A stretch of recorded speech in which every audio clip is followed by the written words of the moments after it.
we have before us a candidate for the 10th Congressional District. We actually have two in the two here. One is going to be sitting in the audience. But our presenter is going to be introduced by one of our very dear friends from Macomb County. Where is he standing? Oh, he's sitting back. Did you want to introduce the general? But Don Brown from Macomb County has been a very active supporter of our Tea Party here. And the seat that is being vacated is Representative Mitchell, Paul Mitchell. And the two of us actually worked very hard for Paul Mitchell in this district to get all the signs and things going. He has another candidate that he is supporting for this position, and I'm going to turn it over to Don Brown, who is a Macomb County Commissioner. Right. We've known each other for 35 years. Good stuff. Thank you. Yeah, Maurice. Hey. Thank you, Maurice. Good to be back among so many friends, and we've been through a lot of political campaigns through the years, all of us, and this year is no different. With Congressman Mitchell retiring, it's on all of us to appoint a new replacement. And we have a competitive election going on, and I've gotten to know General Doug Slocum over the last 5 or 6 years, working with Candace Miller, Congressman Miller, and then Congressman Mitchell through my time on Selfridge Base Community Council and serving as the federal representative to help to basically what they need. And General Slocum's a top-notch man, as you're going to hear about in a minute. And being on that base and serving the people of the base and 45 federal agencies on that base, all 5 branches of the military, moving all that base forward to get it off the ropes. It was considered to be potentially closed at one time before he came in to straighten things around. Now it's a top-rated base in the country. So much so that now the F-35s are on the short list to receive F-35s at that base. The federal government's investing $90 million in hangars at that facility, which is going to be a shot in the arm of the economy for us all in the area to make those investments. So I want to, General Slocum was the right man for very many reasons, but I won't have to tell you that. I'm going to let you hear from him directly. Thank you. Wow, between Maurice's letter and Don, I'm not sure what there else is to say. No, fantastic. Thanks for being here tonight. I really do appreciate it. First thing as we start off, how many veterans we got in the room? Thank you all for your service very much. Oh, and Ronnie, thank you for being here with us today. All right, you already met Don, and a call out Lisa. Thanks for being here. Appreciate it. So I'm going to talk just a little bit so you can understand who I am, where I stand on some things, but just like a representative should, I'm going to let you drive where we go with some of these discussions, because we'll get to the end and we'll have some opportunity to talk about whatever it is you want to talk about. I'm going to apologize to you because I don't stand in one place, so you're going to have to keep busy tracking me today. And I'll probably just go back and forth just to mess with you a little bit. But General Doug Slocum, it's nice to meet you. 35 years in the military. So it's been an interesting experience through the years. But let me back up just so you understand my background a little bit. My dad was in the military also. So if anybody knows somebody who grows up under a military family is known as a military brat, right? So you're a brat. It's not an attitudinal thing, okay? It's what they call all of us, which means I've moved all over the place. So even as a kid, I lived all over the world, over in Germany, many places around the States and everything else. My dad ended up in North Carolina, where I went to college at East Carolina University, the Pirates, back in North Carolina, and then enlisted, was commissioned, let me use the right words, into the United States Air Force a couple days after I graduated from East Carolina. Started off in the active duty. I did 7.5 years. Now, let me talk just a little bit about my career because it goes into the mindset a little bit. I've spent 35 years as a fighter pilot in the United States Air Force, all right? So use small words when you talk with me, please, all right? I'm a pretty simple guy. But if you know fighter pilots, it's a unique way of doing business, and I think it comes across in the personality and the way that people deal with issues, and it's part of the decision-making process that I'll talk about. But for those that know airplanes, I started off in the F-4 Phantom, which is a historic plane. It proves that even a brick can fly with enough thrust, okay, and it looks really cool. And then I spent a large part of my career in the F-16, almost every variant of that plane ever built. And then, of course, the last part of my career here at Selfridge, I got to fly the venerable A-10 the biggest, baddest plane with a gun ever designed. Actually, it's the biggest, baddest gun that they figured out how to build an airplane around so they could fly it. So that thing goes around and does some amazing work. Anything on the ground we don't like, it takes care of it. We'll come back and talk a little bit more about that. But got to fly, which is blessed. You talk to most people in the military. One is be able to spend 35 years. The other is to be able to fly airplanes for 35 years. Is absolutely an amazing experience, and I truly do feel blessed with that. My experience in the military, being on active duty for 7.5 years, but I have been full-time military all along, where I came over into the National Guard in 1992 after the first Gulf War.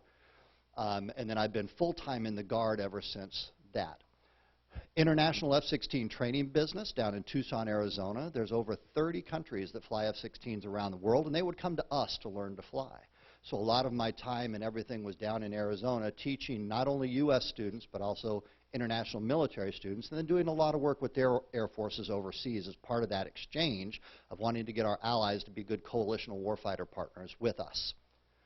When I left Tucson, I applied for and was selected for a job in Washington, D.C., where I went back and I was the director of safety for 4 years back there, working weapon safety, flight safety, occupational, driving safety, everything that's a caring for people type of a program, including suicide prevention programs, as well as resiliency, sexual assault prevention, and some of those types of things that I got involved with back in Washington, D.C. I figured once I moved to Washington, D.C., like most everybody, I'd get sucked up into that vortex and become a Beltway bandit and ended up staying there for a long time. When I was looking at different job opportunities that I was approached that says, hey, we need a commander at Selfridge. Now, for those of you who don't know, I know Don talked on this just a little bit, but Selfridge is quite a gem here in Michigan. It's the last major military installation in our state. There's some small ones around. There's training bases, there's some guard units and everything else scattered around, but it's the last major military installation in the 9th largest state in the United States, which is a bad, when you look at from a history standpoint and all the military that used to be here, there's actually no active duty military left in the state of Michigan at this point. TARDEC and TACOM, those are support assets, but there's no operational active duty military left in our state, something we need to rectify. But coming into Selfridge, I applied for, literally quit my job, applied for the states and the National Guard. So let me spend a minute just talking what is different about the National Guard and why do I keep distinguishing. The National Guard is the constitutional, you use that word a bunch, right? Let's talk about the Constitution today. The constitutionally established defense force of our country is the National Guard. We didn't have a large standing army until after the World Wars. It's the Minuteman concept, and that's the logo that you see, the symbol of the National Guard, which is out working in the fields, plowing, call, pick up your musket, go out, defend the country, come back, set it down, pick up the plow, and go back to work. It's the citizen airman, the citizen soldier concept that this country was built on. But it was also built on, back to the Constitution, the idea that we push the power to the states. So the National Guard really is the military of the states until it's called to federal service. So our National Guard right now works for, and I tell people a lot of times I'd stand up in front of a group and talk about, I took an oath to uphold and defend the Constitution of the state of Michigan and to obey the orders of the governor of the state of Michigan. That makes active duty people scratch their head and go, what the heck are you talking about? Because the National Guard works for the governor unless they get put into federal service, and they go back and forth all the time. And it's very interesting and very complicated, and you're going to get a PhD if I try and explain all that to you, how it works. All right, because that's the way our federal government, they make it exceptionally complicated. But it's an interesting construct. In fact, a very quick story is when I first came here, I used to spend a lot of time explaining that constitutional construct and what's unique about the National Guard. So I got up in front of a group in Macomb County and proudly proclaimed, "We are the Macomb Militia." My public affairs was standing behind me and goes, "There is a Macomb Militia? I don't think we want to mimic them. Don't ever say that in public again." So we became Michigan's hometown air base. All right, so we kind of rebranded ourselves at this point. And it really is, because to this day our National Guard, between 70 and 80%, and I wouldn't ever call them part-timers to their face, but it's a good way to explain them. We refer to it as a drill status guardsman. What is it in the Army? You use a different term. No, AGR is full-time, but drill status guardsman, MDay. That's an Army term, all right? We always have to have different words between Army and Air Force. But they're part-timers, which means citizen airmen, citizen soldiers. My doctors were doctors in town. A lot of my mechanics worked for the big 3 auto manufacturers. You name the occupation and it exists, but it's unique because unlike active duty, they don't move around. It's not like we get transferred. It's not like one person can stay at that base for 30 years. I've gone to some bases and there's multi-generations. You have father, son, grandson, all working in the same base at the same time, which is a cool thing. A lot of weird stuff happens at that point too. Okay, everybody has memories of elephants. But the Guard brings a very unique structure to our military. It's a very citizen-connected, community-connected organization that the active duty military isn't.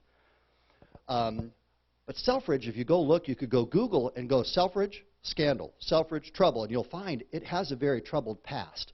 It was a very high-tempo organization that had a lot of churn, a lot of turnover, and a lot of issues that were going on at that base. My 4 years as the Director of Safety, my last year in Washington, D.C. is I was the Inspector General. With everything going on, I think we've heard that term, and we kind of know what the role of an Inspector General is. And that's what I did at the national level. They said, we want somebody to come into Selfridge because we need to change what's going on with this base. Would you come into Selfridge? And I literally applied for, interviewed for, and was selected to be the commander of one of the largest Air National Guard wings in the United States. How do you come into an organization that's failing, that has stress, that's everything going on, and turn it around and transform an organization? My leadership style, I like to refer to, and you can go on my LinkedIn and look, I refer to as violent positivity. So I come into the organization and it's, okay, you know, think of military and everybody thinks, oh, we're going to hold you accountable and we're going to, and literally that's the way that base used to be. People pound on the tables, they yell at folks and everything else. We're going to change all that. Not snowflakey, all right, but we're going to give people a second chance. We're going to make sure that if somebody's failing, maybe it's because they're not in the right place. Let's take a proactive approach to this, and let's figure out how to encourage people, and let's get this organization turned around. And man, did that work with an organization. The more an organization is stressed, the more they respond to positivity. So coming into there, we were able to turn things around, and within a 2-year period, like Don was saying, best wing in the Air National Guard out of 90 around the country. The men and women of your Michigan hometown air base are simply amazing. There are some fantastic stories of what goes on with our National Guard, whether it's the Army Guard that's kind of scattered around armories around the country, or the Air Guard that's pretty much at a couple locations in our state. They have an amazing story to tell of being citizen soldiers that are answering the call, serving the state, serving our nation, doing great work. Once again, back to violent positivity, because that kind of ties in a little bit with my approach to things and the way I like to do things, which is I always like to take the positive approach. I always like to figure out what I have in common with somebody before I want to figure out what I want to fight with them about. There's a time and a place you take a stand. There's a time and a place that you fight. But really, we want to try and focus on the positive, on the constructive, because what I think everybody in here is going to agree on, we could say violently agree on, right, since we're on that path. By the way, I can use violent because I was in the military. We're allowed to say that. So violently positive. But is that this country could use some positivity. We could use what's good for this country no matter what's going on. Right now, everything's breaking down. We're finger pointing, name calling, and just like some of the stuff you were talking about right now, it's not constructive. What's going on now is good for the state of Michigan, for the people of Michigan, for the constituents. Are we being good stewards or doing the things that we need to do for our country? So I had this wonderful opportunity at Selfridge, not only turning that base around, being able to take care of the men and women, but then we engaged with the community at the same time. A base that was so focused inward, we go, no, no, no, no, let's focus outward. Let's engage with this wonderful community, and we built relationships with the state level, with the national level, and basically we were able to bring Selfridge into the spotlight through the F-35 basing process, through the 100th anniversary of Selfridge, one of the oldest continually operating military airfields in the United States. Amazing history we had there, and we had an air show a couple years ago with 235,000 people that showed up out there to see what was going on, to experience and see the amazing men and women and all the tenants, what they do out there at Selfridge. So the community engagement part is where I got to learn a lot about Michigan, being involved with a lot of different things in our community. My time, I retired in May. My time was up in the military for 35 years, 5 May 1984 to 5 May 2019, 35 years to the day that my career was, that I stepped away from being in the military, and I started a career down that, that's actually a picture from when I started at Simon Group Holdings in the oil and gas business. It's my follow-on career. I was off doing that, having a good time, thinking this is going to be nice and relaxing. And was it in July when Paul said he wasn't going to run again? And my phone started ringing. And people started talking to me. And I'll be honest with you, I don't think it's ever been my career, my goal to be a politician. I think anybody does, we kind of have to worry about them, right, Lisa? There's something quite, I wake up every morning going, wow, what am I doing with all of this? But my passion really is to continue to care for people. The same things that we were able to do at Selfridge and with our community, I would like that opportunity to expand to be able to do that. Politics is what we go through to take care of people. But ultimately, we have to realize it's always about people and taking care of them and what's good for the constituents, what's good for the people of our state and for our nation.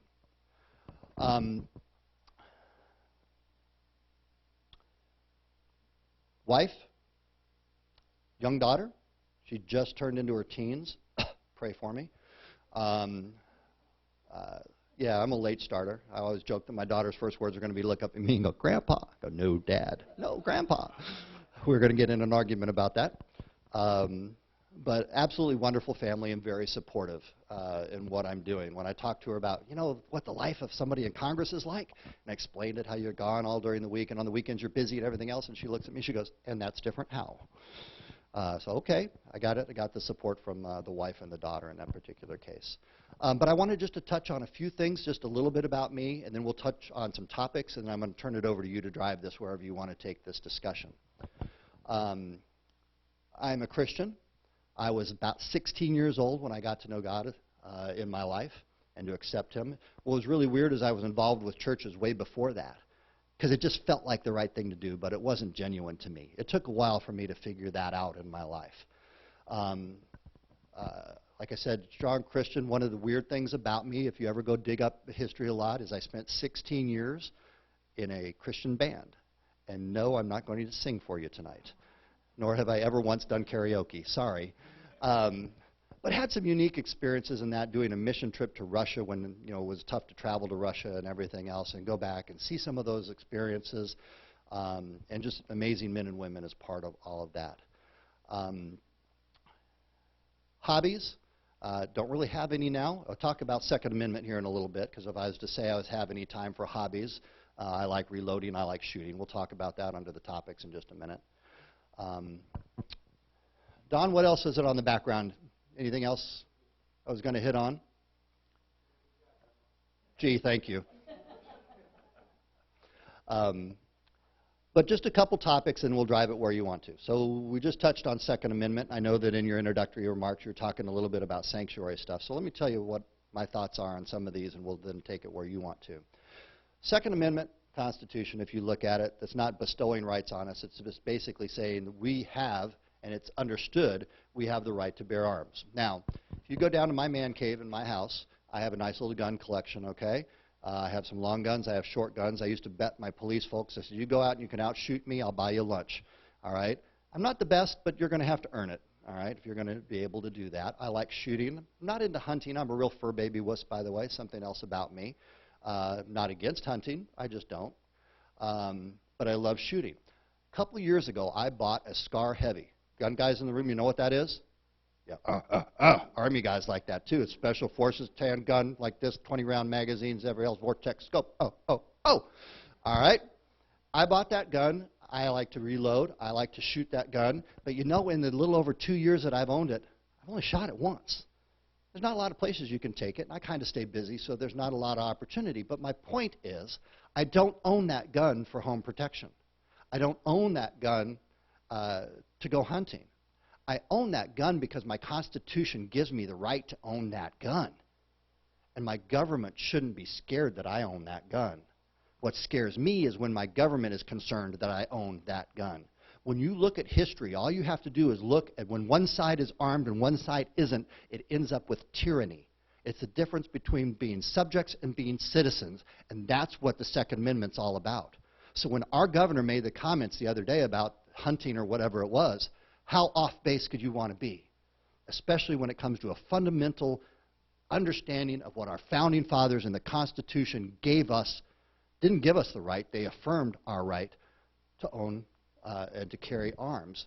Michigan's got some great laws. We've got concealed carry laws and everything else, which leads me to my second point about the Second Amendment. Pensacola shooting, you saw that happened not too long ago, right?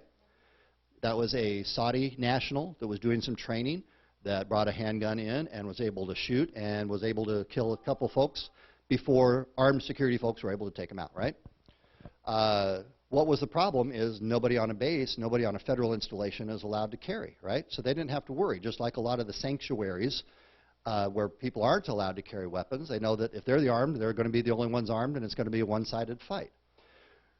There is one federal installation, and this is going to get back to my National Guard description here in a little bit. There's one federal installation that I know of in this country. There might be more, but there's only one that I'm aware of where you're allowed to carry firearms. If you drive into the front gate of Selfridge, you're going to see a big old yellow sign with a 1911 on the front, and it says, "Firearms are allowed on this facility." It was about a 2.5-year battle that I had to go through. State-run organization, National Guard, managing a federal installation. You can imagine how many lawyers got involved with this debate, and then I had to fight with my own leadership. But to this day, you can exercise your Michigan rights, your Michigan law, your Second Amendment right to carry on Selfridge Air National Guard Base. And what happened at Pensacola, I'll be damned if that's going to happen at Selfridge, because somebody's going to be able to shoot back, and it's going to make them think twice. All right? Just like what happened in that Texas church shooting, right? Average police response time up to 10 minutes, 6 seconds. That was over with because somebody was able to do what they were supposed to do and had the right to do. All right?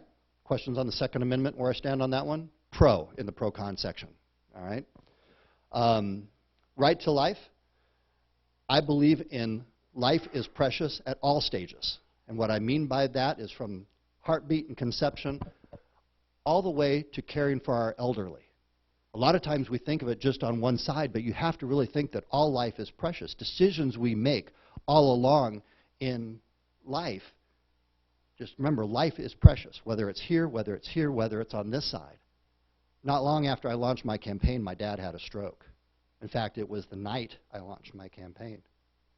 It was 5 days later we had to make a decision to honor his living will and turn off the life support. And I tell you, that was excruciating. Life is precious. The last thing I was going to do is give up on my dad. But he left very clear instructions and all at this point. And I can tell you that it was not an easy decision with my values and what I believe in when it comes to that. But life is precious. Just like I said, caring for people is important to us. We always want to make sure that we do that at all stages of life. I'm going to hit on a couple current events, and I'm going to take your questions, and we'll go from there. So recently, if you've seen overseas, it hasn't been that peaceful, right? We had the killing of General Soleimani in the Middle East. And I get asked questions about this. Being a retired general, people always like to ask military national security types of questions and everything else. In my time in the military, what I can tell you is we do have a very sophisticated system. I'll bet we knew where he woke up, what he did, who he talked to, on what phone, whether he was in a good mood, bad mood, what he had for lunch, and everything else, all the way up to the decision that he's in this car at this time and here's the opportunity that we have. President Trump made a grand decision through how he set up the if this, and then you have the right to be able to take him out. It's called a rules of engagement. The interesting thing is when you look in the news, what we hear on the news media, I think we're all going to be in agreement, is it's never the complete story.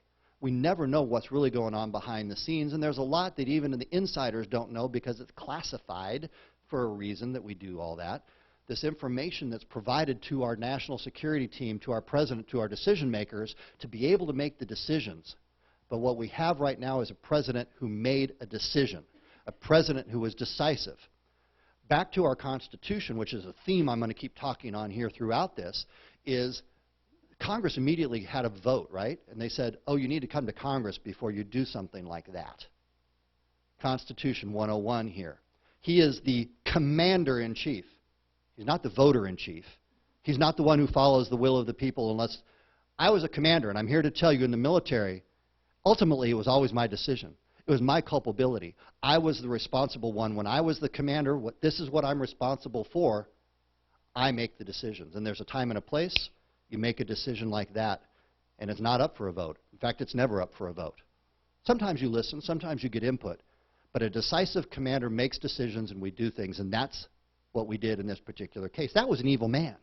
What he has done led to hundreds of American lives and many more of our allies being taken overseas. He was a terrorist, if you will, by any definition that you want.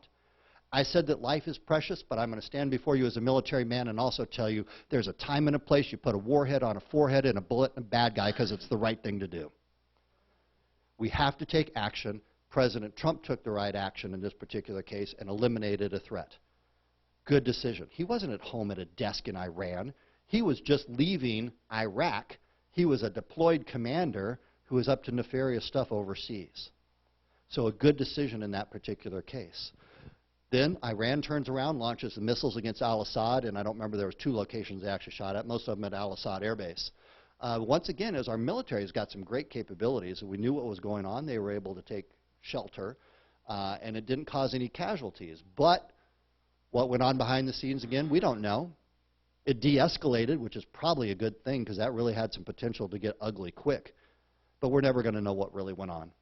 And the news media is never going to be the ones to tell us what really went on in these particular cases. So for me, I give the benefit of the doubt to the decision makers who have the information that we don't have in these cases. All right? So there's a couple, and I think you touched enough on the impeachment stuff. I'll just tell you, if you want to know my opinion, I was yelling at my radio most of the time meeting Don when I was listening to the people talking there. So I think we pretty much beat that dead horse a little bit, and I don't think there's anybody in the room disagreeing. So we're up to a point now that I will take questions, comments, or talk about anything that you want to talk about.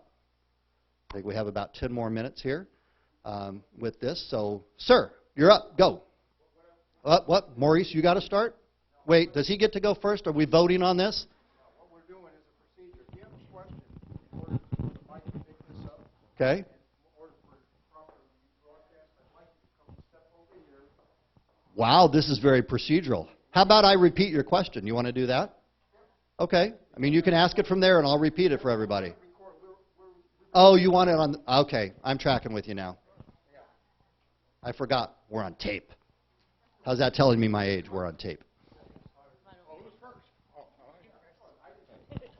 You had your hand up first. Go ahead. I don't want to get fined, you know. They fine you? Okay.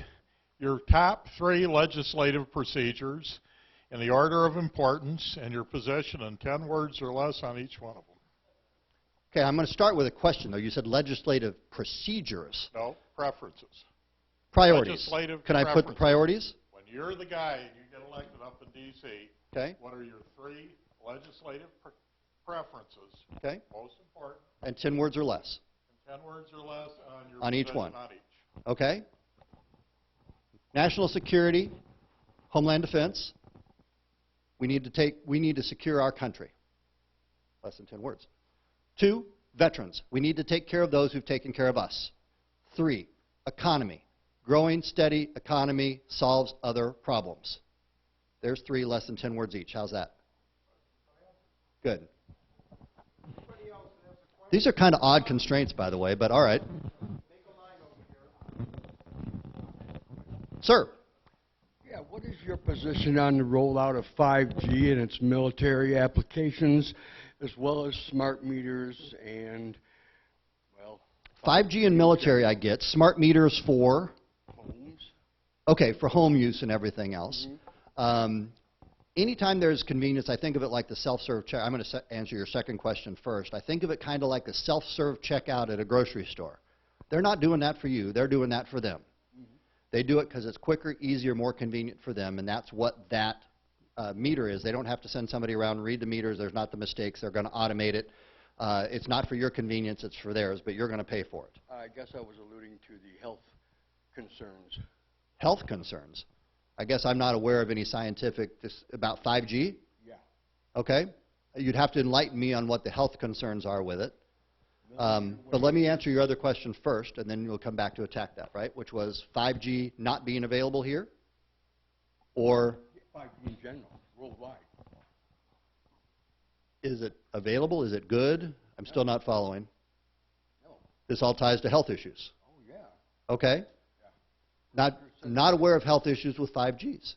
So a good legislator would ask, get information, and collect enough information before is able to make a decision on that. So my first thought would be, I can't answer your question because I don't know enough information to be able to put a judgment down on your question. Okay, my point is President Trump has already signaled the FCC to begin rolling it out, and don't bother testing. Okay? Once again, I'm not at a position where I know about health concerns with 5G. Anybody have any enlightening words on that one? I think you stumped us all on that one. Okay?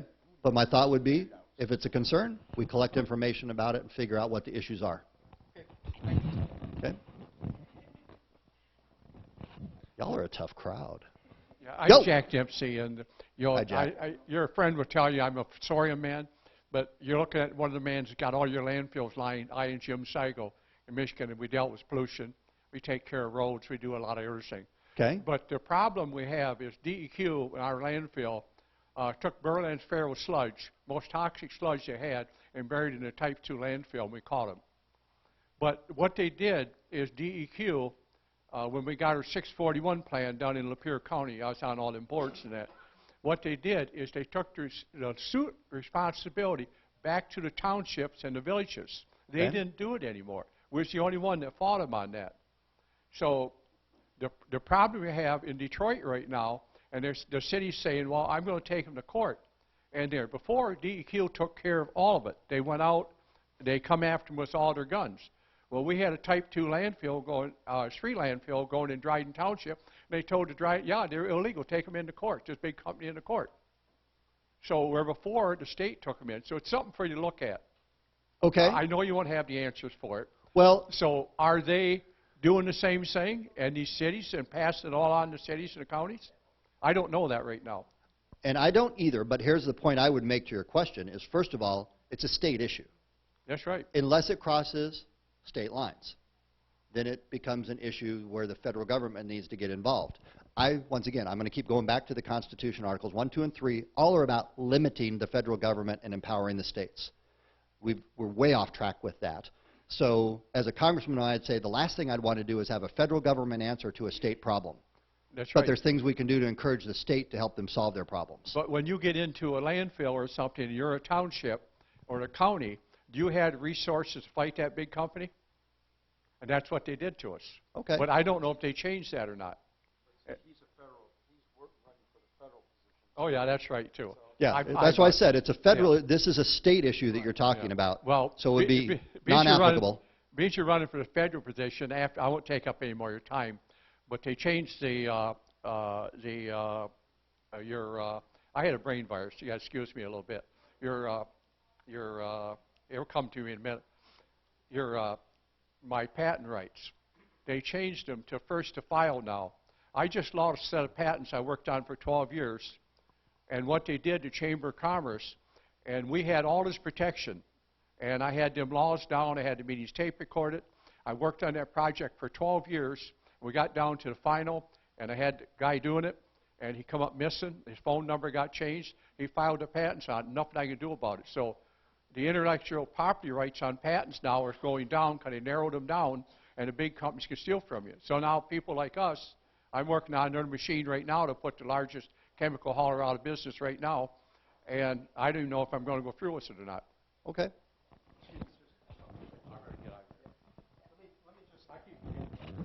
Okay. Ladies and gentlemen, I think that the candidate will remain a little bit after the meeting Yeah. to discuss personal issues, maybe. But Okay. as to this, All right.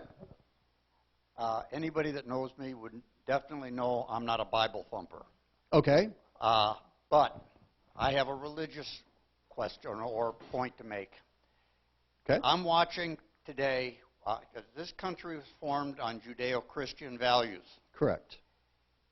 Today, you constantly see in one school after another, oh, this little girl was stopped from saying grace at a school during lunch. Oh, you can't pray at a meeting. On, and it's every one time it goes into state issues. Nobody will make an issue. We have freedom of religion by our Constitution. Right. I think it's time for the federal government, like they did with civil rights, to step in and address these problems. Muslims are allowed to wash their feet for their prayers. They're allowed to pray in school. They're allowed to have all kinds of functions. But yet Christians are not, and Jews and other religions are denied that right. They're not just ignored. They're denied the rights. They're told they can't do it. But Muslims are given exemptions from all this. I think it's time for the federal government to step in and set some guidelines. Okay.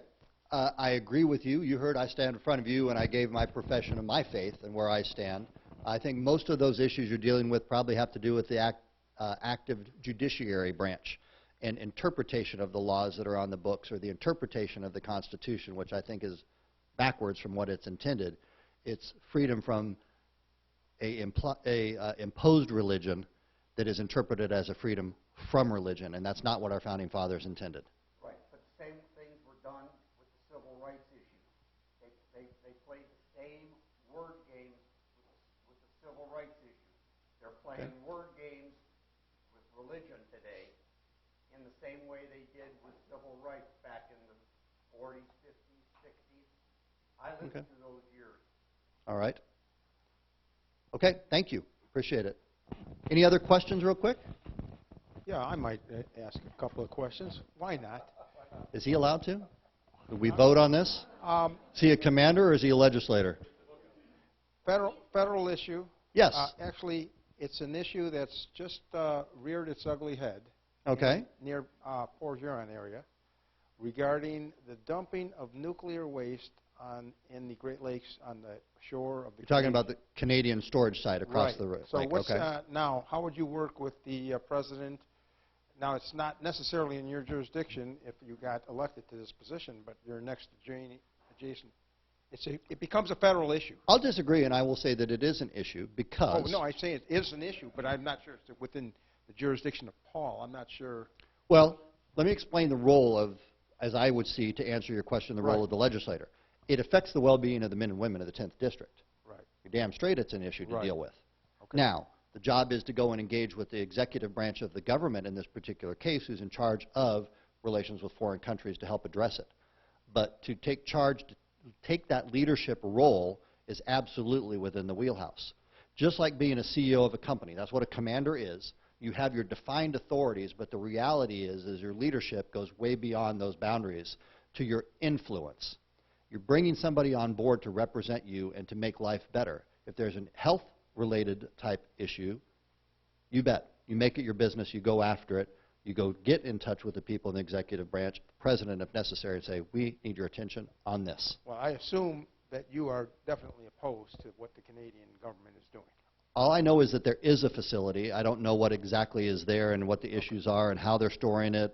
You say dumped in the lake. Well, I'm not sure that would be accurate. But well, no, they're not dumping it, but what they're doing is they're burying it on the shoreline at that area, and that the potential is similar to what we're dealing with the leaking on the 696 expressway, the oozing of the sludge that is contaminated. So let me, though, from our federal government standpoint, so you understand, Right. we had a wonderful answer for nuclear waste, and it was called Yucca Mountain. Anybody know Yucca Mountain? It's in Nevada. It's the most geologically stable. They did spend billions and billions of dollars digging this place that we're going to store nuclear waste because it's going to be around for tens of thousands of years, right? Well, Nevada didn't like it being in their district, so they yelled up about it and everything else. So now we store it all around the country. Instead of being in a nice, safe place where we know, because federal government got involved, now it's scattered throughout the country, stored at many different facilities. So the federal government is rarely an answer to a problem. There's a time and a place, but we have to realize that it's issues like that that drive problems. Now, specifically with Canada, I can't tell you. I don't know enough about what's going on with it. All right. I just want to cover a little bit of the issues. What's your position on the president's deregulating a lot of the things that we're dealing with? For example, I saw him the other day talking about deregulation on the shower heads and the water flow. I don't know, dishwater, just the flow. I think it is an issue that affects he says has a nice head of hair. I don't have the head of hair, but he says I'm sitting in the shower and he says I need a lot of water. But the regulation he points out, he says, you know, I'm in the shower 3 times longer with the trickle flow, when the environmental issue, rather than a normal flow of water. So my question is basically as to regulations, are you in favor of what he's doing with the deregulation on a lot of industries, the light bulbs, the water flow, and Less the federal government's involved, the better. Now, I'd have to know what the federal rules are that he's trying to undo. right? And if that's the case, I'm in favor of push it down to the states and let them decide. Okay. There's a lot of, I shouldn't say this in public. First thing I do when I buy a shower head is get a pair of needle nose pliers and tear that little white thingy out of the middle of it. See? That little water. See that? Can I say that? Nothing. Well, I mean, that's simple little examples like that, just regular. So, all right. Any other questions that they? Oh, here we go. Wow, we're getting everybody spun up now. I'm not, People are passionate about their shower heads. I'm not sure if this is a question or maybe just a comment. Maybe Okay. I can develop it into a question. Sure. Or maybe I can just start right out with a question. Yeah. What are we going to do about this fake news? Hear me out first. I've been reading the paper for many years, and I think I noticed the fake news before Donald Trump announced it. And I think we have Labeled it, yeah. we have all seen it. We've seen the lies, and they're just terrible with their lies. And as far as publishing goes, I do read the statement of ownerships on benign magazines, and they give ownership who I have no clue who these people are, okay? So you have to do a lot to find out who owns such and such a paper. So if you're reading the internet, for instance, you don't often know who is dispensing the information. Mm-hmm. They don't date anything.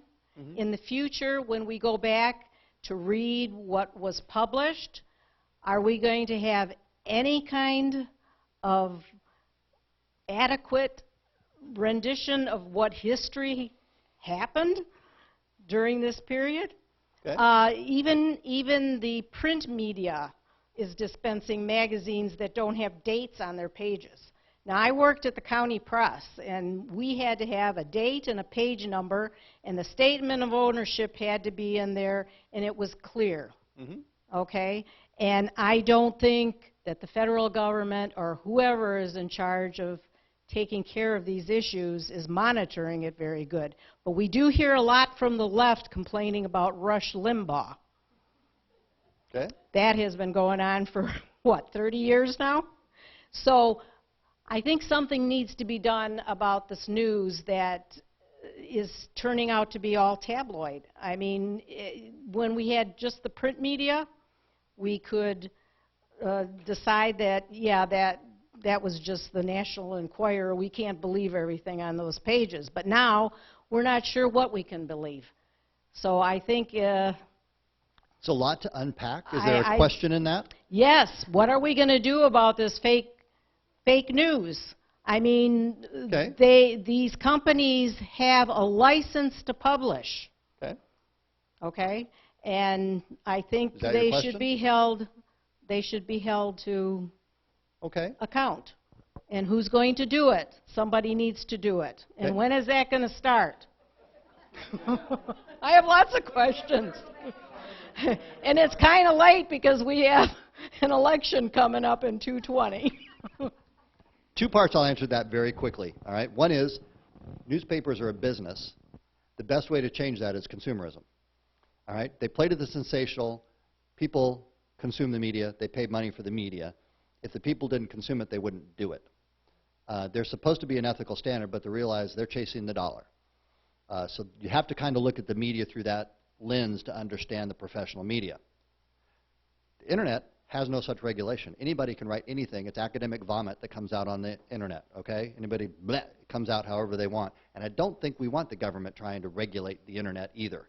We just have to realize we have to filter that anybody can say anything at any time, celebrate it, realize it, and live with the First Amendment part of that, that there is a free speech. The media is a different story, like you said, but that really is up to the consumers and what we put up with. do we tolerate it? And that's what's going to change. Well, I want to see dates on my print media. Places like AARP and AMAC, for instance. Yep. And there's a lot of other ones that, I can't remember off the top of my head. Okay. All right. We're in a good agreement on that one. Thanks Your for question coming. going to be as tough? I'll try Go to. ahead. Thanks for coming tonight. You bet. You talked earlier, one of your main priorities was national defense, national security. An aspect of Homeland that, Defense and National Security, yes. yeah, an aspect of that would be our growing, huge national debt. Yes, it would. And I know this was a concern of all of ours, and it was one for Paul Mitchell as well. Unfortunately, we seem to have the Republicans, as of course the Democrats as well, don't seem to be concerned about our, or at least not able to do anything about our budget deficits year in, year out. They're not getting smaller, they're getting larger. Our national debt is continuing to grow. This is going to become a larger and larger issue unless we do something about it. It seems that our budget process itself is broken. Amen. What are your thoughts on that, and what are your plans to correct that and to get our budget process corrected and to get our spending down long term? Well, first of all, I think we spend too much. The trouble is exactly what you touched on. It's the budget process itself and how that works. And I'll give you a personal story at the end here. But the way the government works right now, they put things in omnibus. So they put all these different things in there. They'll put 10,000 things in a bill and then say, vote on this, yes or no. And you see how we do the brinksmanship and everything now. We're out of money, we're out of money. If you want money, you got to vote for all this stuff. And then people pack it in there with all the different special interests. In reality, even on the defense side, when we'd open the budget, the NDAA even, we open it up and woo, there's a surprise. Where'd that come from? And it's the process that they force people into. You know, you put 10,000 things in a bill and call it the Save the Children bill. Vote yes or no. No. Oh, you clearly hate children. Well, no, there's a lot of things that are in here. So the way they pack things, the way the process works in D.C. is simply dysfunctional. Baseline budgeting, wrong. Omnibus spending, wrong. The way that works sets us up for a problem. Plus, politicians get paid to bring home the bacon, right? So there's a lot of drive on a lot of people's point to deliver stuff, whatever that stuff happens to be. So as constituents, that's where we have to demand. We have to hold accountable. But the thing in Washington, D.C., from a process standpoint, would be the budgeting process itself.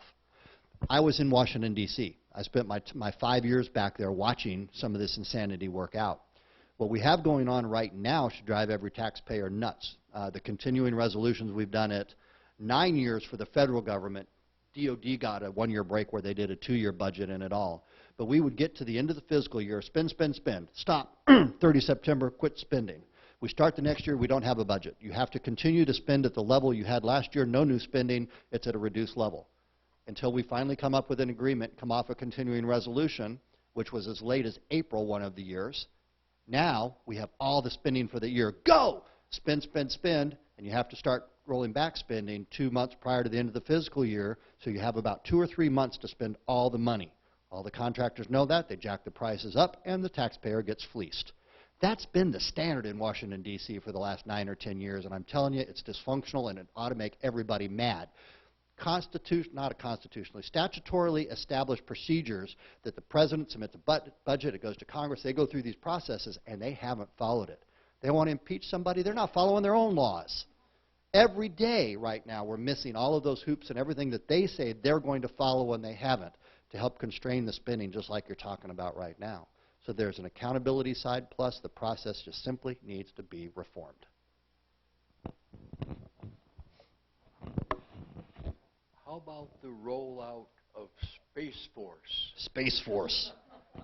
Branch of the Air Force now, thanks to No, it's a separate branch. well, yeah, I bet. The lead guy came from the Air Force, but it is a separate military branch. There's goods and bads to it. A lot within the military, and they make a valid argument, is space is not a command, space is a domain. And in a lot of ways, air's a domain, yep.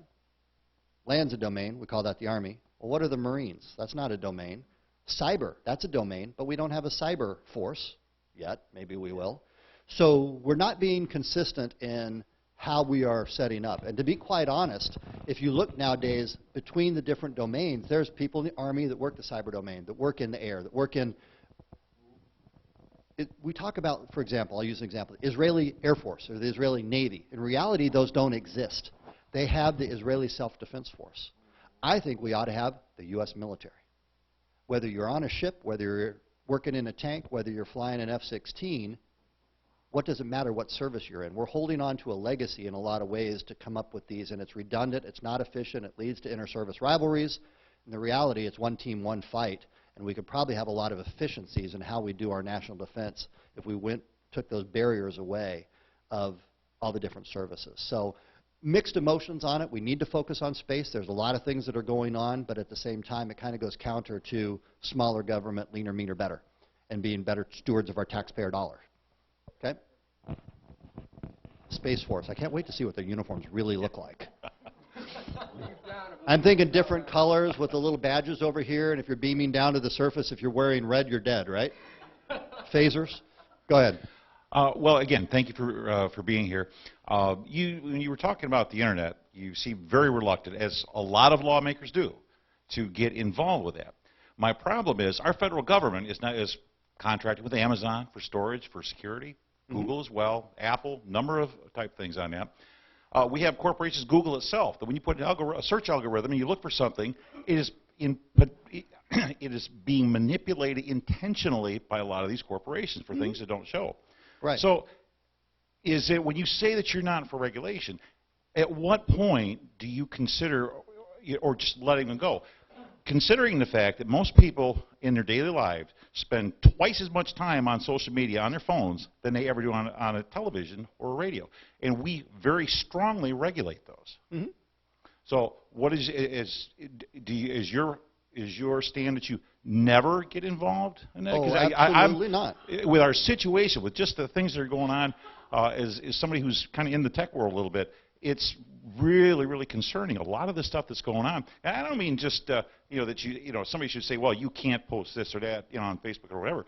But when you have the corporations themselves that are setting and trying to manipulate elections, we've got a whole big argument going on as far as whether Ukraine or Russia did this or that. Mm-hmm. Well, are we going to hold? At what level?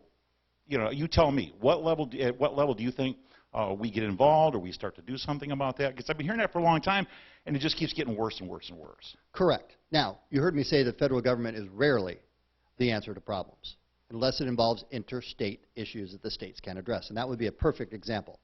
Facebook, which is acting more like a government than a corporation anymore, making its own rules and regulations with nobody to hold accountable. There are things going on right now in that realm that are wrong. When you talk about fact-checking, I guess they want to call it, whose truth? Who's determining what's right and what's wrong? Facebook? They're going to police themselves? They're going to tell us what morality is?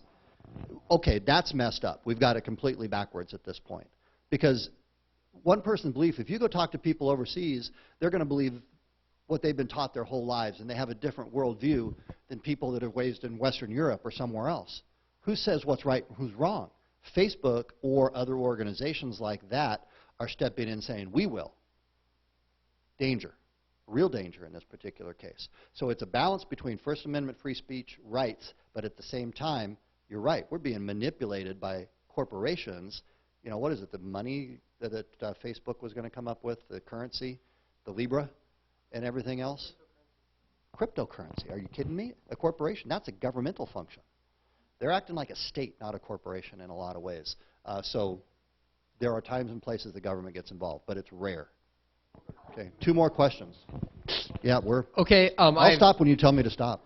I've got 2 quick questions. All right. My first question is, how accurate is the SCAR H? Because I always wanted to buy one, but they're extremely expensive. So is it worth the investment? I won't say in public what I paid for mine, but I will say that right after I ordered it, but before I received it, there was an import restriction put on it, and the price shot up by like $1,000. So I was like, yes! I got mine right under the wire and saved a little bit of money on it. The first time I actually went out to shoot it, I had one of my Army buddies out there with me, Ronnie, and was showing me about the SCAR, because I didn't know much about this gun. And so we're looking at it, everything ready to shoot. Yeah, okay, get all ready, put it around in the chamber, all ready to go. I'm right-handed but shoot left-handed, so I'm like this. And I look great, and I squeeze off the first round, and I drop the gun, and I holler, because stupid me didn't put on my ear protection. Oh. they all dove for theirs and got theirs just in time. So I took a really good lesson from that, which is, damn, that thing's loud. My ears rang for quite a while, Sure. but it was fun. Okay, great. And then my second question. So I was really excited when you announced your campaign. Mhm. And, 3 months ago, I saw an article done by Mears about Yeah. you voting for Governor Whitmer, and I didn't Yeah. really like your answer. And I'm just wondering, did you vote for Governor Whitmer in 2018?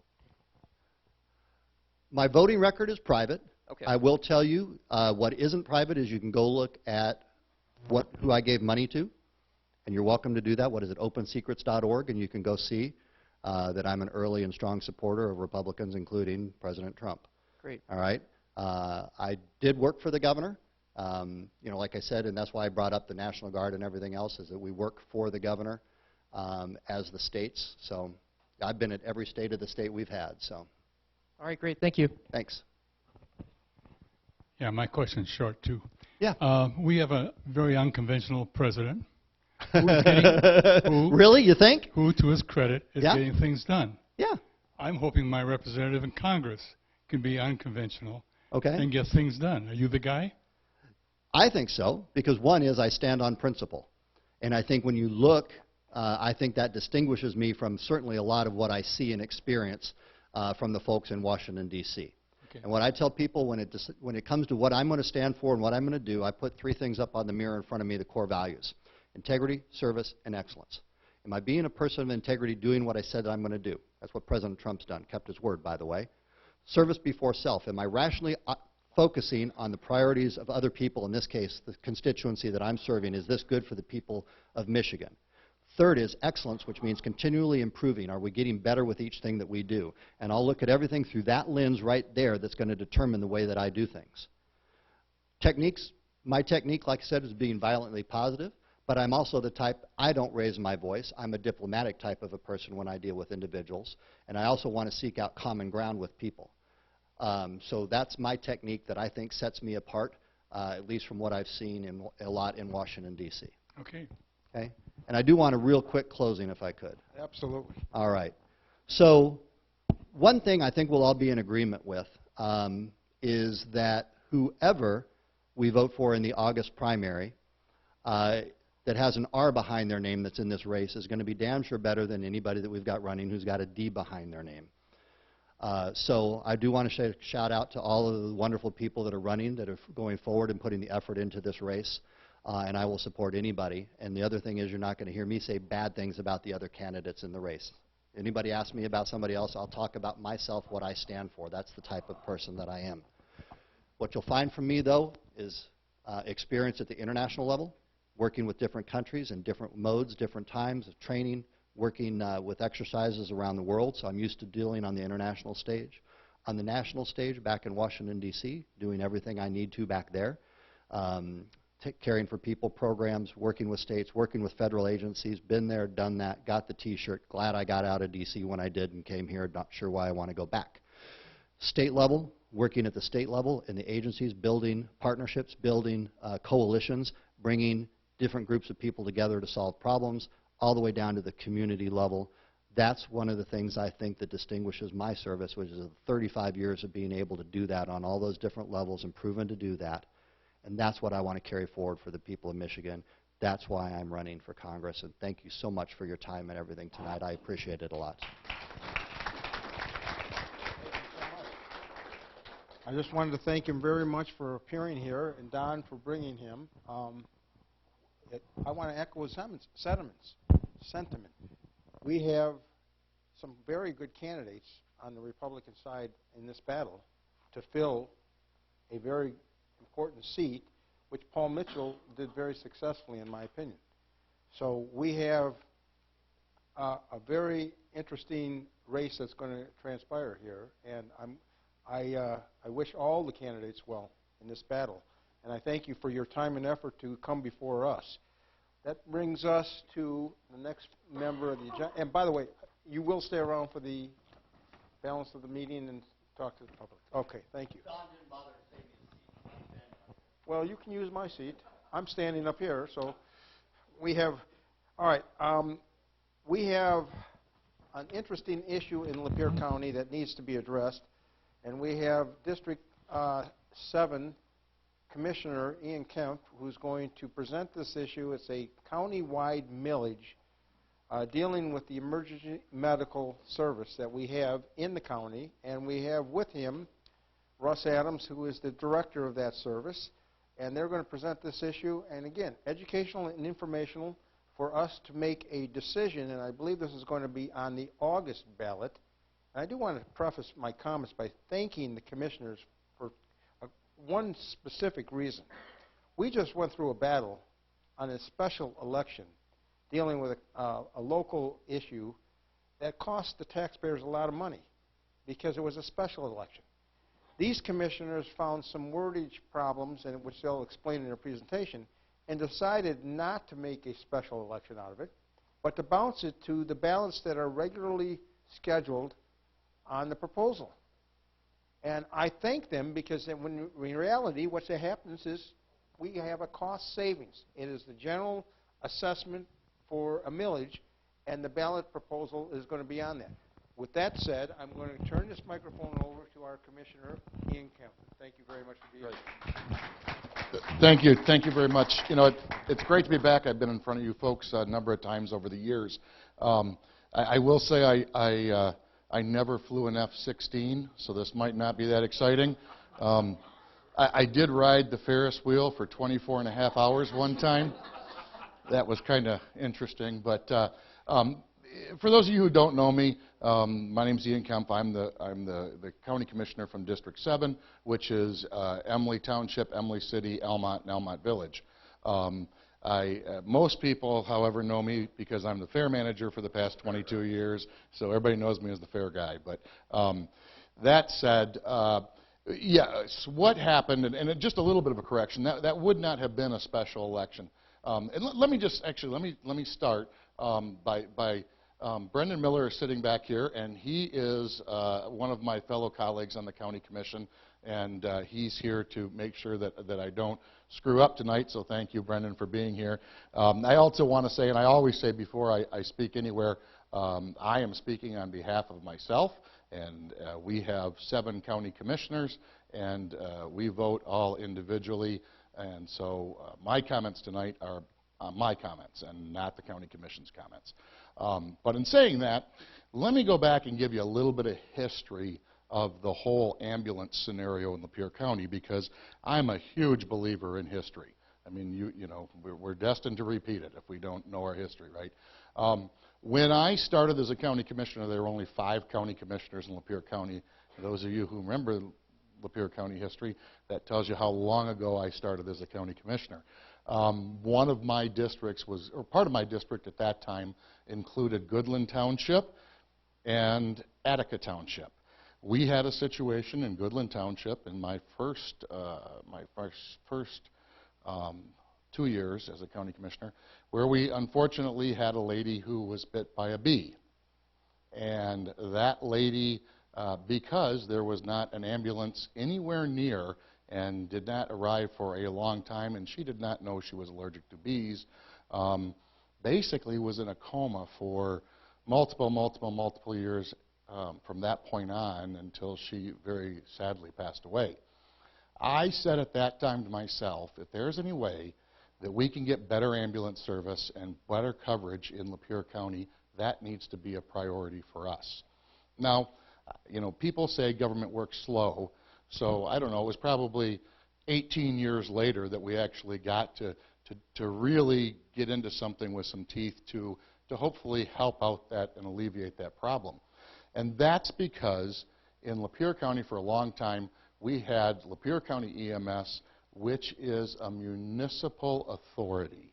So what that means is there are a number of townships that all got together and formed a municipal authority for an ambulance service. And Russ is going to be able to give you all kinds of details. He wasn't here then, so I'm going to fill you in on this part of it. The authority went forward, and there were a number of members and some other people, some other townships joined, and some cities and villages joined, and we had this authority. Some of our outlying areas got serviced through some out-of-county ambulances.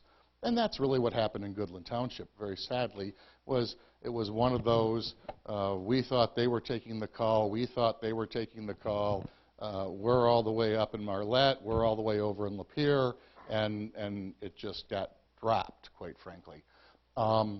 So we moved forward with Lapeer County EMS for a long time. All of a sudden, quite frankly, what happened was we started to get there started to be some competition, some private companies that moved in, some private for-profit and some private not-for-profit. And some of these companies came and went. We watched them, and they came in, made a big splash, and pretty quick they were gone. And another company moved in, and they came in, made a little splash, and they were pretty much gone until, quite frankly, what happened was a company called MedStar came into town. A lot of you might know MedStar. And they're a good company. I've got nothing against MedStar whatsoever. However, MedStar came in and started telling everybody that they could take over the ambulance service for the entire county. They could service the whole county, and we didn't need anybody else. In my opinion, and I will preface it again with my opinion, that was not what they displayed. Because there are some extremely profitable areas in ambulance service. The number one profitable area is transfers. If you have the transfers out of the hospital to other hospitals or other surgical centers, that is really where the cream of the crop is, so to speak. So MedStar is owned by McLaren and Henry Ford, correct? And so they kind of had the inside advantage on getting those transfers, or the gravy, if you will.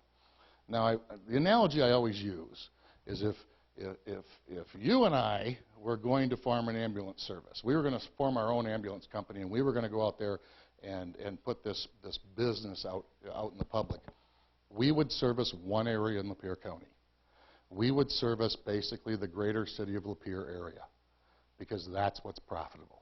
That's what generates enough calls to keep our business afloat. Everywhere else in the county does not. The only exception to that is the city of Emily City, basically prior to the base going down towards Almont, the MedStar base going down there. Prior to that, Emily City was probably a break-even proposition at best. But the only one that's going to make money is the city of Lapeer. Well, you know, we've got a lot of areas in our county besides the city of Lapeer. And when MedStar came in and they kind of moved into the hospital, took that gravy work away, they moved into the city of Lapeer and started carving out the runs there, because we're on, and we should be, we're on a closest car or closest ambulance basis. So if I have a heart attack right now, then the closest ambulance to me right now is the ambulance that's going to come, and that's by base. So they started taking a portion of that, which, quite frankly, made it to where Lapeer County EMS was not receiving the revenues that they were getting before. Now, when I say that, the municipal authority, that all of those municipalities were paying for Lapeer County EMS. So the taxpayers were paying for Lapeer County EMS already, but it was by township, city, or village that was supporting that. So we came along, we got to that point, and I'll be honest, I had a meeting with MedStar, because I kept hearing, well, we can take over the whole county and it won't cost the taxpayers a dime. And so I sat down, we had a 4-hour meeting in the third floor of the courthouse with the director of MedStar. And I specifically said to him, and I will lay my hand on a Bible and testify to this in court, I said, will you give me a plan as to what the county will look like if MedStar is our service provider? And he said, absolutely, be happy to. And I said, okay, I'll look for that. A number of weeks went by, and I called him back, and I said, I still haven't seen a plan. And he said, oh, yeah, been busy, and we're going to get that to you.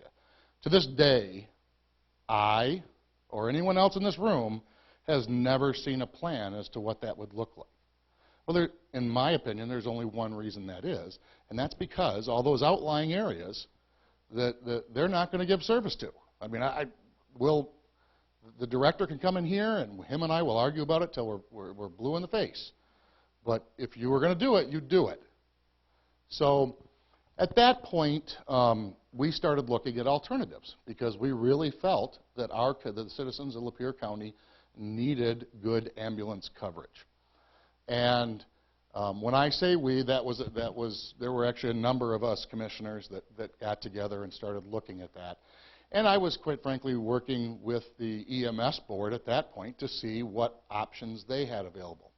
So one of the things one of the ideas that came up was a county-wide millage.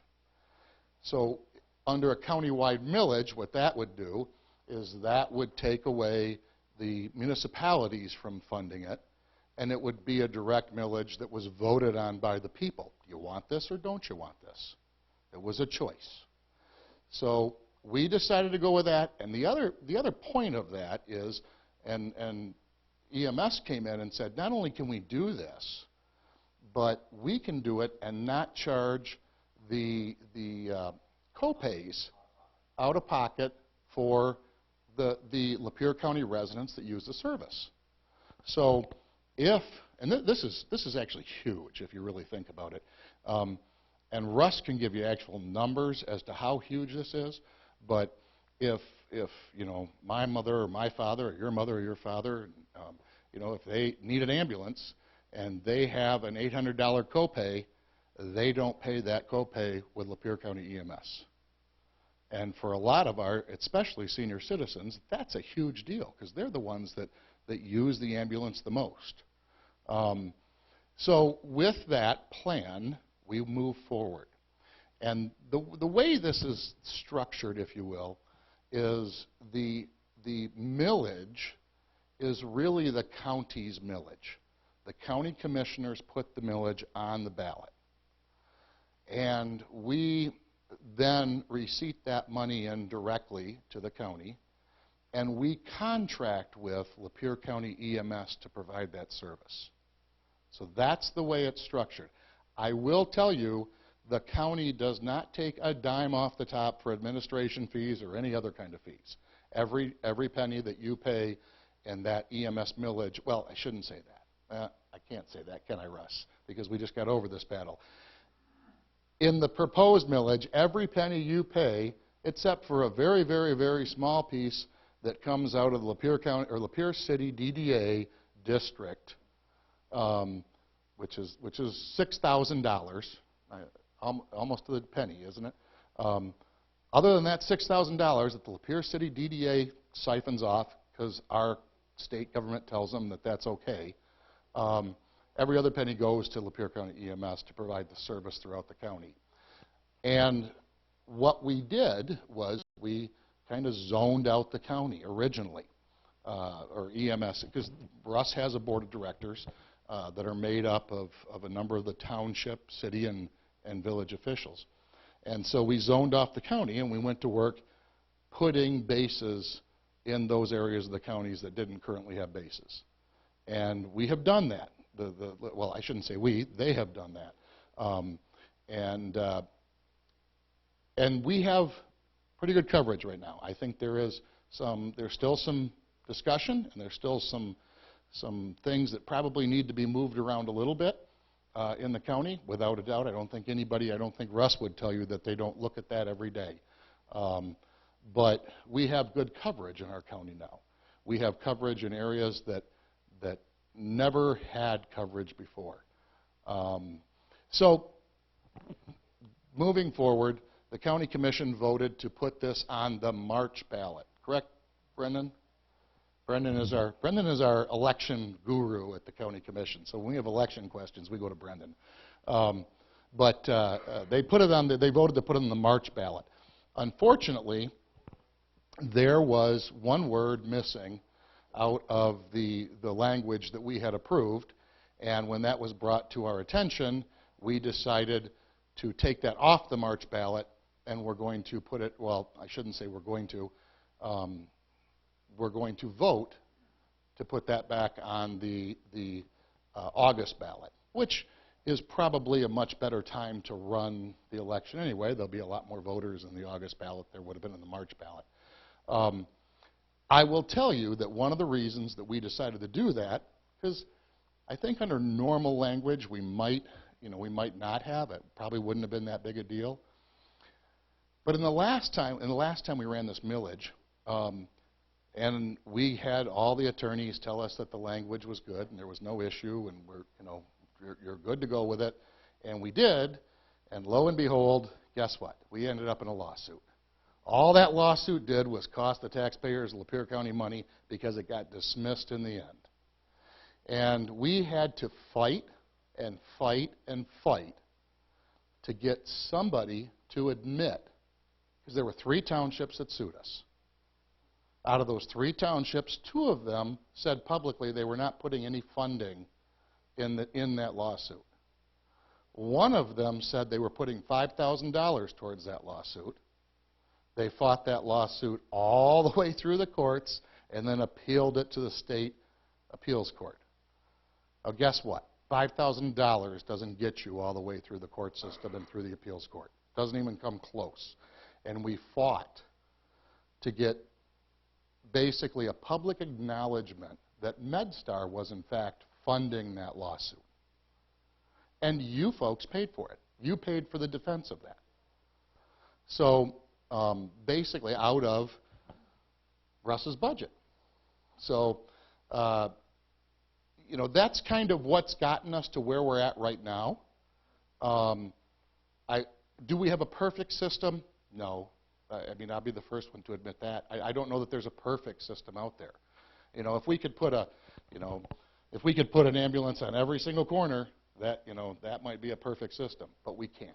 And the folks of Lapeer County, certainly we're not going to pay for that.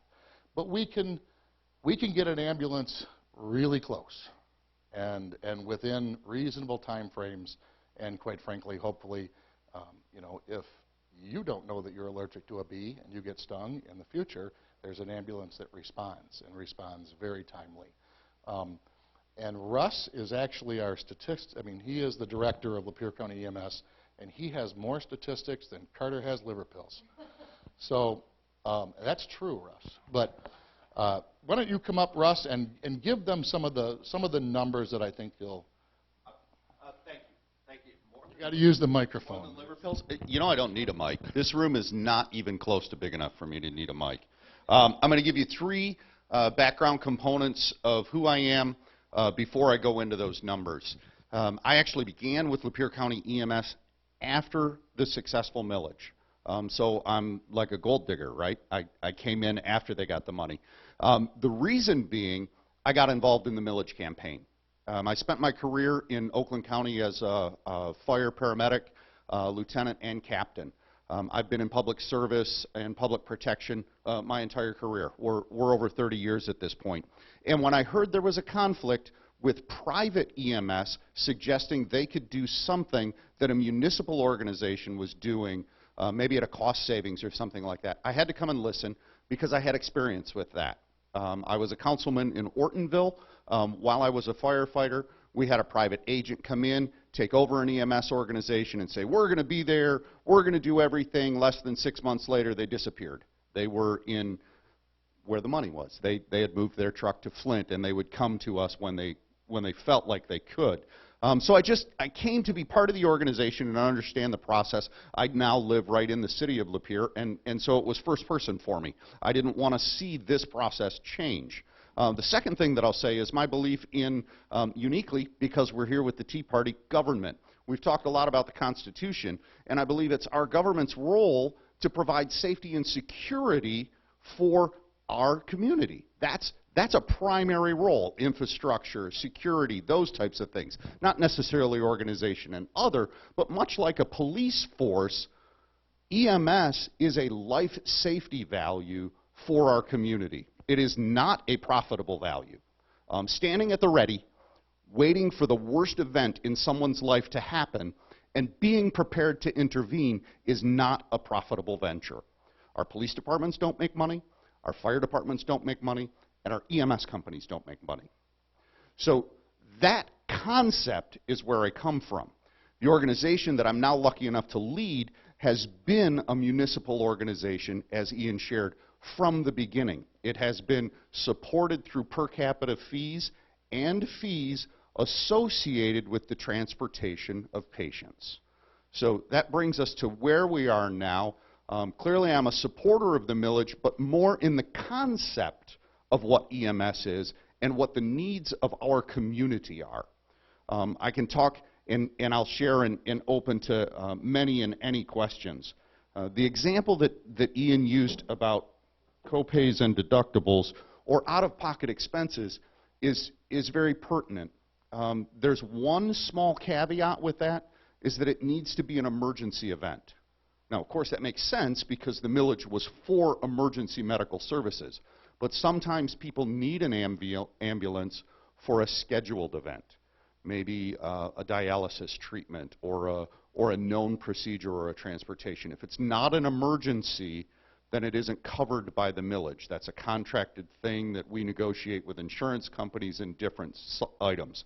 But if you call 911 stating I've fallen and I can't get up, or I'm injured, or there was a tragic accident, or whatever those are, that was an emergency activation. Maybe some of you are familiar with an EOB, an explanation of benefits. If you're lucky enough to have insurance, that's what they send to you that says, yes, we validated your claim, you are covered, oh, by the way, this part is your responsibility. As an agent that deals with insurance billing, we receive that exact same item.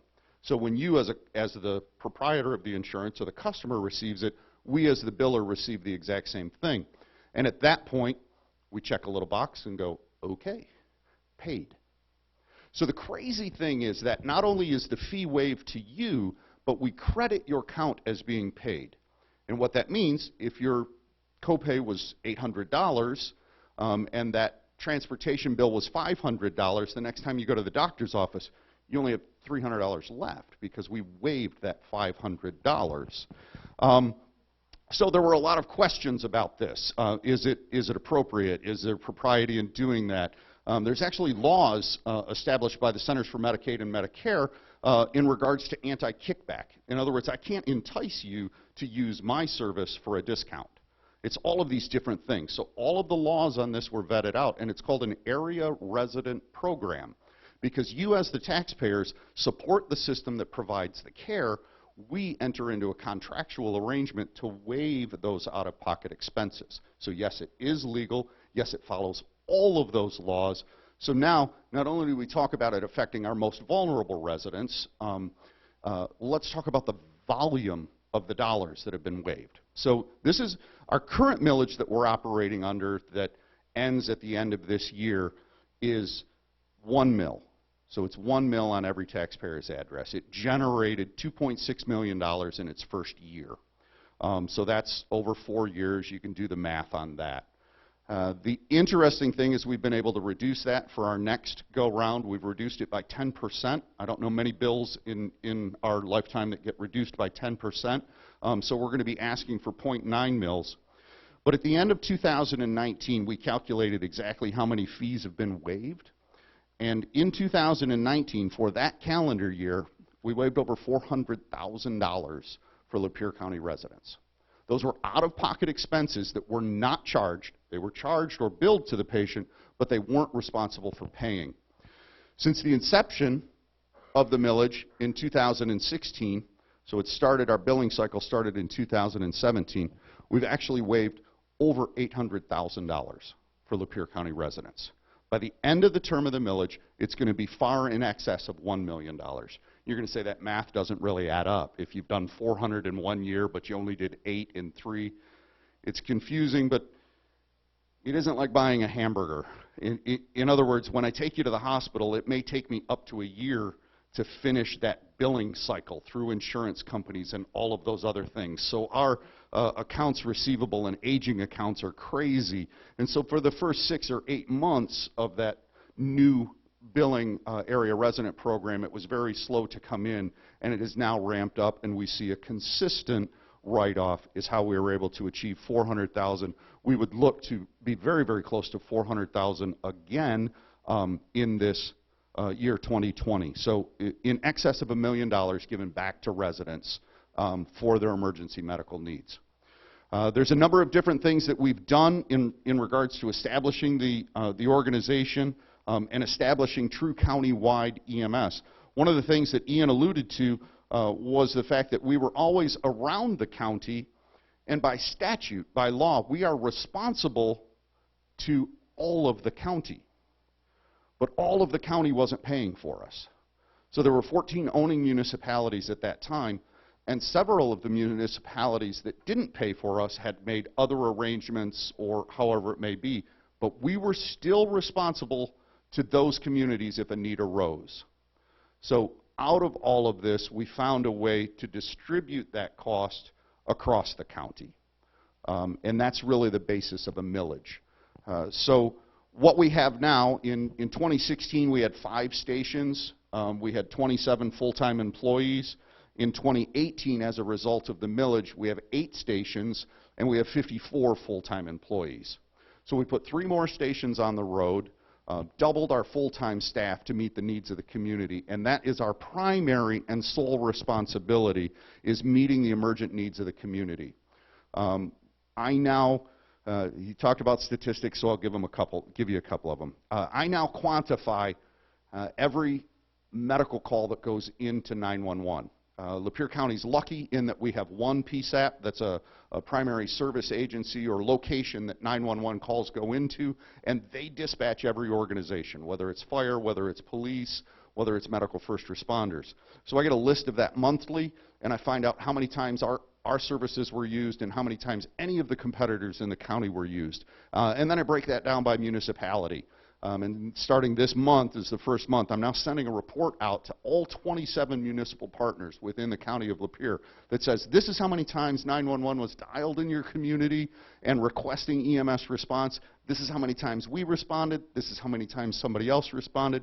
This is how fast we did it. Oh, by the way, this is the number of dollars we've waived for your municipality this month, and this is how many we've waived throughout the year. So this is something, a transparency that we've established this month, and that first round went out with a welcome letter that says, hey, if there's any other information you might want to know about what we do for your municipality, I'm happy to share that to you and for you. So those are things that we go out. But one of the things that we were able to do when I started quantifying all of those values was look at how many calls for 911 emergency medical service. I'm going to kill myself on this thing. It's going to happen. We should probably call an ambulance to stand by.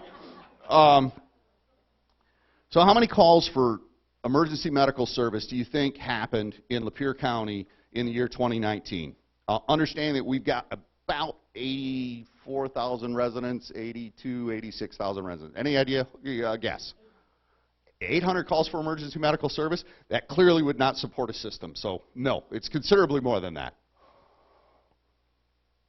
One guess at 800, 8,000. We're getting closer. 10,941 calls for emergency medical service.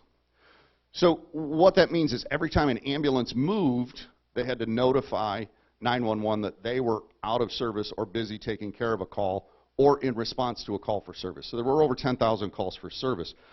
There was over 2,200 medical transfers out of McLaren Hospital, which the private organization in our area took 2,100 of those. So their primary responsibility is the hospital and meeting those medical transfers and needs. Our primary responsibility is emergency medical needs of the residents. At this point, we respond to 71% of all medical emergencies in Lapeer County. That's what your taxpayers' dollars are doing. 71% of all calls. There's a couple of municipalities where MedStar has a base, as Mr. Kemp alluded to, that require them to be called first. The law is in their favor currently. There's unique things that legislate how 911 operates, how ambulances operate. So there's technically right now 5 municipalities that we are not the primary agent. We're just below 50% on those. Of the 27 municipalities in the county, that leaves 23 that we are the primary agent. So I think we've established a presence in the county, and we are meeting the county's emergency medical needs. With that, rather than boring you with a bunch of other statistics, I'd be happy to take any questions, whether about the service, about our operation, or questions specifically about the millage or any of the information I can share. Just one other thing really I want to mention real quick, and here, you can get that over here so I get another thing. If you go to Lapeer Days, if you go to the fair, if you go to Metamora Days, if you go to any event, North Branch Days around the county, and you see an ambulance sitting there, you know, providing medical assistance to anyone who's in need for the entire event, it's Lapeer County EMS. They're not only just providing the emergency needs for our county, but they're really they're a county partner across the board. So, you know, when you go to those other, they're doing CPR training. They're putting what do you call the paddle thing? AEDs. Thank you. They're putting AEDs in public buildings, in schools across the county. So there's numerous things that they're partnering with across the county. You know, I got to say, and those of you who have seen me in county government for the last 20 years know I'm not a big tax guy at all. We run the third lowest tax county in the state of Michigan on general fund tax, which quite frankly I'm proud of. I run $1 million nonprofit, you know, in the fairgrounds, which is 100% self-sustaining. I'm not a big tax guy, but when it comes to what the private sector can't or won't do and cover our entire county, I am in favor of providing the millage to put Lapeer County EMS out there. So just I've got a question, and people who have a question, please come on the line over here. How do you operate in conjunction with the fire? If you have an emergency, let's say it's a fire, are you dispatched along with the fire department to Yes. a scene? Or do you work in conjunction with them, and is there duplication of services? Explain that a little bit. So there are 6 medical first responder agencies in our county. So there's one part of that equation. Some of those agencies are part of fire departments. Almont's is, Dryden's is, Hadley's is. Metamora's is not. Burlington's is. So what that is a first tier of response for medical emergencies. It's support service. Those are entry-level licensing that are able to apply first aid, maybe identify that a 911 call is a true emergency and somebody's not breathing or needs advanced care, or maybe it's a minor thing and they just needed to get picked up and needed some help. In addition to that, when a fire run goes out, EMS is automatically dispatched. So there's 2 components to that. First is the imminent phase of a fire run, which means there's an emergency that's happening, it's been triggered or it's been called. Is there a danger or harm to someone in that building that would require medical attention? And then the second phase of that is the potential danger and harm to those firefighters. So we dispatch emergently and immediately the closest rig to that event to help with care of the sick or injured from that fire. And then we respond a secondary ambulance to relieve them if it's going to be a long-term event to stay there for the protection of the firefighters. At no additional cost. It's not billed to anybody. None of that is. The only bills that would ever come out of that is if there was a transport of a patient. As a result of that, that transport would be billed. And uniquely, we have a policy that we don't bill any first responder agency in Lapeer County as a cooperative agreement. All right, then I have a follow-up. Just the other answer to that one real quick is I think that medical first responders can't transport, right? They can. None of our agents are licensed. So none of our first. I just don't want to. So I don't mean to split hairs, but none of our first responder agencies are licensed to transport in Lapeer County.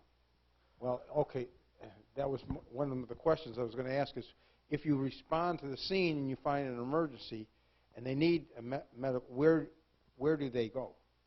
In Lapeer, is it there only one facility they go to? Okay, so great question. Uniquely, patient rights prevail. And what that means is if you want to go someplace else, you can go someplace else, with the only exception being based on your condition. And what that means is if you're having a heart attack, and I'm able to determine that you're having a heart attack, or what's considered a priority 1 case, and you say, I'm not going to Lapeer, my doctor's at Beaumont or any other hospital, Okay. the hospital won't let me agree to that. So we have laws that, based on your condition, these are state laws, we're required to go to the closest facility to stabilize you, and then once you're stabilized, we can transport or create or whatever. So if it's not a life-threatening emergency, you have a choice to go anywhere, and we'll take you anywhere. If it is a life-threatening emergency, oftentimes protocol dictates where we're going to go, and the doctors only allow us to do that. All right. So my question, I brought this up before, and I said I was going to bring it up again. I had a couple of meetings up in my district. So the county currently has 5 millages that are extra voted. There's the Suncrest millage, the Veterans millage, the Seniors millage, E911 millage, and Lapeer County EMS millage. Of the latter 4, so Suncrest, Veterans, Seniors, and E911, they took up 0.4, right around 0.4 now with equalization, of the total millage rate, which is extra voted millage rate, which is 1.4, which the 1 is for you guys at this point. It's going to go down to 0.9. Of those 4, Suncrest has a medical care facility committee that's appointed by our commissioners to oversee the funds. The Veterans have a Veterans Board that's appointed by the county commission to oversee those funds. The Seniors have a Senior Advisory Board, once again appointed by us to oversee the funds. And E911, similar situation with a 911 Advisory Board. Lapeer County EMS has no such advisory board over top of it, even though it's double the size of any other millage in the county, and has over $2 million, collects over $2 million of our taxpayer dollars every single year, which is substantially bigger than anything else. My district doesn't currently have any base. The only district in the county that doesn't have a base and doesn't have a seat on the board and doesn't have the ability to have a seat on the board currently. So if my resident has a problem, technically there's no elected representative to talk to bring an issue with that could actually make a difference in the grand scheme of things. So what would you tell a constituent of mine who has an issue and does not have anybody technically who will be responsible to them as an elected official or responsible to them from a constituency standpoint?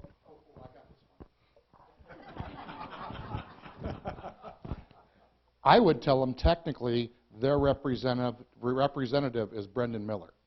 Because the difference, and what you didn't point out between all those millages, is that the difference with this millage is that the county is the one that puts the millage on the ballot, and we contract with Lapeer County EMS. So we are the ones that are the fiduciaries, if you will, of that money, which is why there's language in our agreement with Lapeer County EMS and why you and I get all of their financials and why they have to report back to us.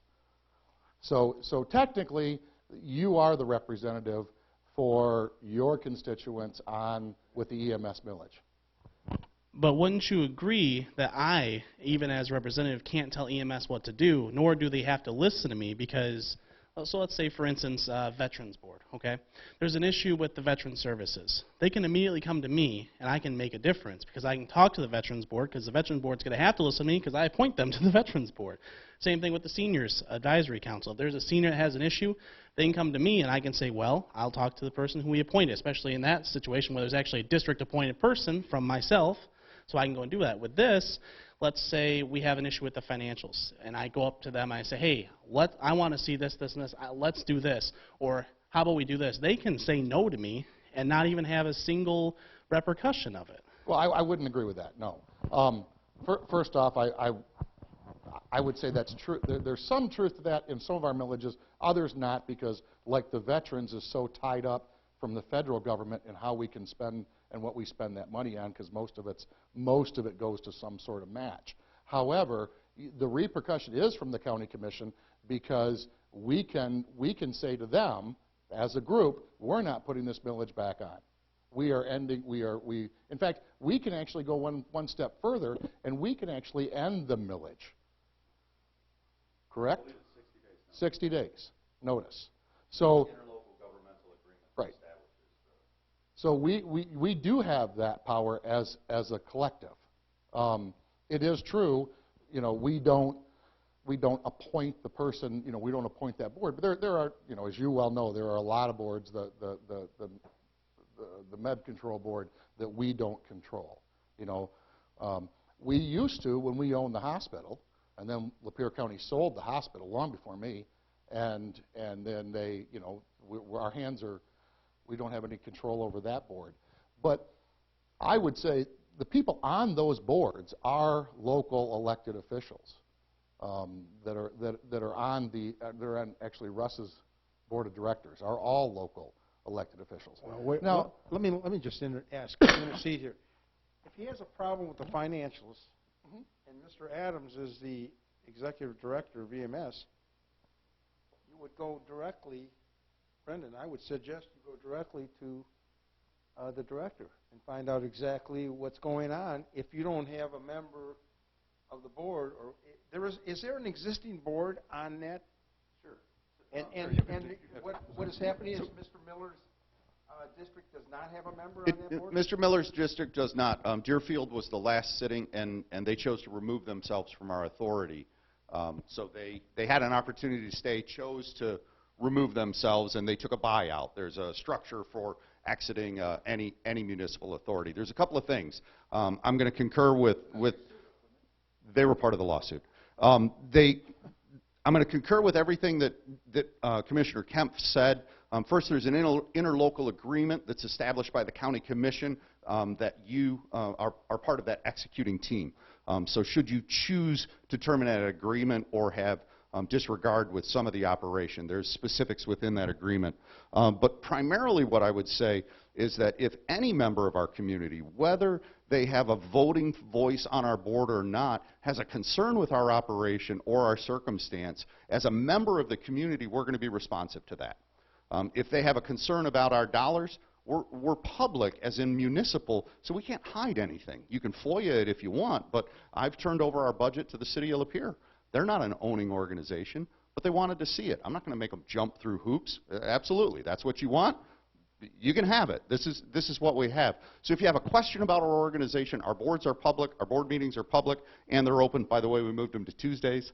So that just happened. It was in conflict with the county meeting. So our board meetings are public if you have that. We are managed and owned by local municipalities, which are local elected officials. Even if they aren't a member from your district, they are responsible to the public. And those people are available in a public forum during meetings. If you're not getting satisfaction, we have that opportunity to address it. I would readily recommend that you do. As for you not having a base in your community, we've had that discussion before. You actually have a truck in your district more often than the other districts do, because what we call North Point, which is a centralized location between our Mayfield station here and our North Ranch, is in Deerfield.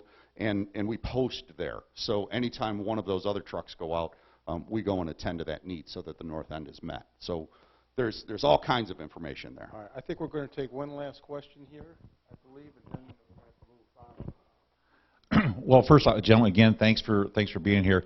I can just say, up until this past March, I've never had to deal with any of this kind of stuff. And this all sounds great, you know, and you want to be good with the dollars and everything else, but I will tell you, as somebody, when I was having my heart attack, arranging, and they came and met me at my home, and they were able to get me in my situation. I now have 13 stints, so I've got quite a history of it.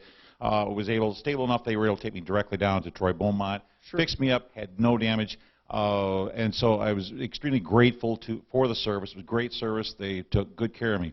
That being said, we've talked a lot about this stuff, but what exactly are you going to be asking for, so we know, so that everybody can relate to, as far as the millage? What does it attend to for your home? How much do you need from us? Because as I personally, as I understand, it's just going to be stay where it's at, or is it increase? It's actually a reduction. Reduction. Okay.